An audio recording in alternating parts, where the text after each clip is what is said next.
കേന്ദ്രത്തിന്റെ സാമ്പത്തിക ഉപരോധത്തിനെതിരെ ശക്തമായ പ്രതിഷേധവുമായി സർക്കാർ.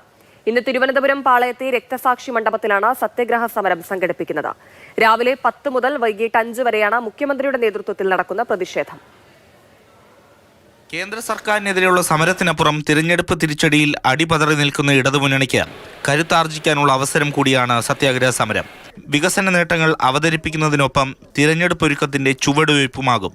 മുഖ്യമന്ത്രിക്കൊപ്പം മന്ത്രിമാരും ജനപ്രതിനിധികളും ഇടതുമുന്നണി ഘടകകക്ഷികളുമടക്കം വൻ ജനാവലി സത്യാഗ്രഹത്തിൽ അണിനിരക്കും. കേരളത്തിനെതിരായി കേന്ദ്ര ഗവൺമെന്റ് നടത്തുന്ന ഗൂഢനീക്കങ്ങൾക്കെതിരായി കേരളത്തിലെ മന്ത്രിമാരും MLA-മാരും ഇവിടെ തിരുവനന്തപുരത്ത് രക്തസാക്ഷി മണ്ഡപത്തിന്റെ മുമ്പിൽ പ്രതിഷേധ സമരം നടത്താൻ തീരുമാനിച്ചിട്ടുണ്ട്.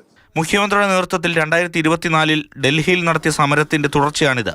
സംസ്ഥാനത്തിനുള്ള നികുതി വിഹിതം നിഷേധിച്ചതും ഗ്രാന്റ് തടഞ്ഞതും കടമെടുപ്പ് പരിധി വെട്ടിക്കുറച്ചതുമടക്കം വിഷയങ്ങൾ സമരത്തിൽ ഉയർത്തും. മാതൃഭൂമി ന്യൂസ്, തിരുവനന്തപുരം.